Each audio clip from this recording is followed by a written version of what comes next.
Desaparecer no puede volverse normal en este país. Este primer testimonio plantea una pregunta urgente. ¿Qué está pasando en Quito cuando hay personas que salen de casa a trabajar y no regresan?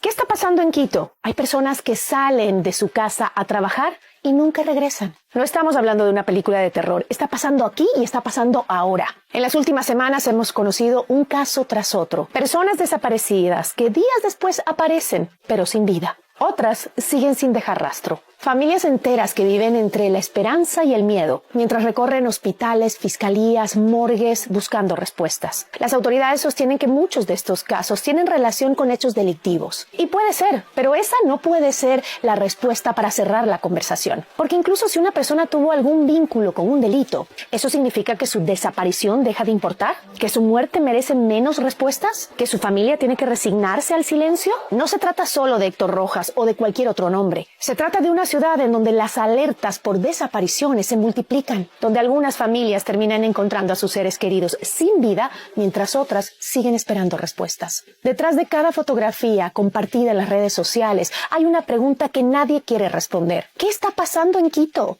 Lo más peligroso es que empecemos a acostumbrarnos, que escuchar desapareció ya no nos sorprenda, que encontrar un cuerpo abandonado sea una noticia más. Porque una ciudad donde alguien desaparece y nadie puede explicar con claridad por qué, dejó de ser una ciudad segura. Y cuando el miedo ya nos obliga a aceptar lo inaceptable, ya no solo significa que estamos perdiendo personas, estamos perdiendo el derecho más básico que todos tenemos, salir de casa con la certeza de que vamos a volver. Pero sobre todo, estamos perdiendo humanidad. ¿Sabes cómo han sido tratados los pacientes que recientemente han protestado en Quito y Guayaquil por la crisis de la salud pública que lleva ya 3 años? Bueno, pues, llegaron a la Plaza Grande y se juntaron frente al Palacio de Carondelet con el Monumento a la Independencia como testigo. Eran apenas un puñado de personas con enfermedades catastróficas. Con cada grito, con cada consigna, se les iba la vida. Desde su indignación y sus dolores, reclamaban por la deuda del gobierno con las clínicas dializadoras que asciende a $160 millones. Gritaban indignados que cada día tienen que pagar entre $30 y $100 para obtener servicios que el gobierno debería pagar. Que sus finanzas domésticas, la de sus familiares y la de sus amigos, no dan más, pero que hacen todo lo posible para tener un día más con vida. Gritaban y protestaban en medio de una plaza semivacía, porque tiene sus calles cercadas. Gritaban y los guardias de la casa militar los observaban impávidos. La crisis del sistema de salud va a cumplir 3 años, pero para Noboa, acoquinado entre las 4 paredes del Palacio de Gobierno, parece que no pasa nada. O le teme a ver reflejadas sus incapacidades en el drama de los que agonizan porque las medicinas no asoman, porque los médicos son despedidos, porque los insumos no llegan, o tiene miedo de verle a la cara a las consecuencias humanas de su inoperancia. A fines del mes de julio, el 8º ministro de Salud nombrado por Noboa visitó el hospital Abel Gilbert Pontón en Guayaquil. Apareció el señor Abeiga rodeado de militares que portaban metralletas, cascos y chalecos antibalas, listos para la guerra contra los pacientes que sufren. La gente le recriminó al ministro la indiferencia gubernamental y el desobligo, la falta de atención, la falta de insumos, las deudas con las clínicas. Y el ministro no les dio la cara. Se dirigió a una ventanilla, pidió unos papeles y se fue. La indiferencia, el silencio y el desobligo gubernamentales son tales que muchos enfermos ya consideran la eutanasia para que el dolor que les muerde deje de atormentarlos, para que sus parientes no se endeuden más. Ante sus reclamos, el gobierno responde con música a todo volumen desde los parlantes instalados en las columnas del Palacio Presidencial y en las farolas de la Plaza Grande. Y desde la columna del Monumento a la Independencia, la diosa Libertas solo puede ver en silencio.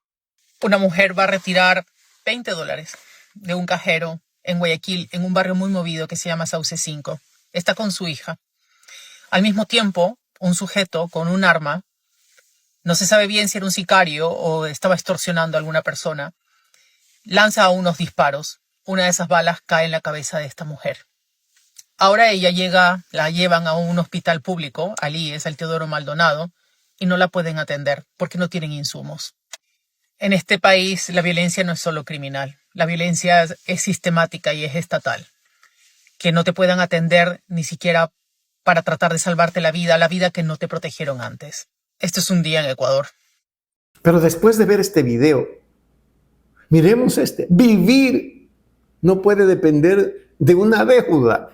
El segundo testimonio recoge la protesta de pacientes y familiares que, según el relato, acudieron a la Plaza Grande para exigir atención ante la crisis de salud pública. Hablan de personas con enfermedades graves que enfrentan dificultades para acceder a medicinas, insumos y tratamientos como la diálisis. Describe el temor de familias que buscan a sus seres queridos entre hospitales, fiscalías, morgues, mientras algunas personas siguen desaparecidas y otras son encontradas sin vida. Este quinto video relata un hecho violento en Guayaquil que, según el testimonio, afectó a una mujer que se encontraba con su hija. La historia no se queda solo en el ataque, plantea también la angustia de llegar a un hospital público y no encontrar los recursos necesarios para una atención inmediata. El sentimiento es de impotencia ante una doble vulnerabilidad. Primero, el peligro en la calle. Después, la incertidumbre de no recibir una respuesta suficiente en el sistema de salud. La reflexión es que proteger la vida exige prevención, seguridad y atención. Esa atención médica oportuna que siempre tuvimos, pero que desde Moreno hasta Lazo y hasta Novoa no se da. Cuando una de esas partes falla, las familias quedan expuestas en el momento más crítico. Qué pena por el Ecuador. Un día en Ecuador puede empezar con alguien que sale a trabajar y no vuelve.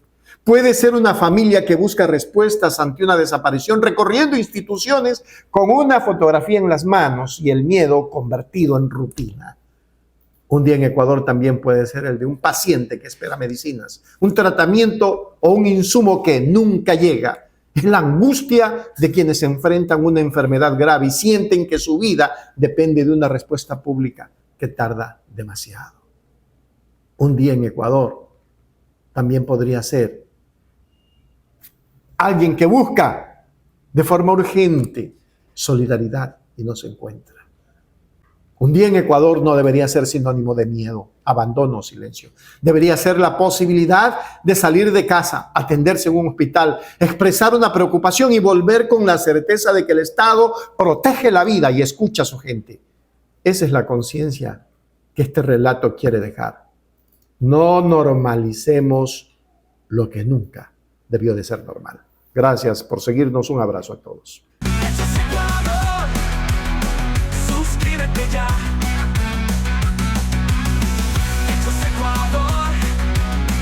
Suscríbete ya. Ecuador, la verdad está ahí. No te pierdas nada. Cada día algo nuevo. Conéctate al canal y mantente informado. Siempre estamos aquí para darte lo mejor. Hechos Ecuador, claro, la verdad sin temor. Hechos Ecuador.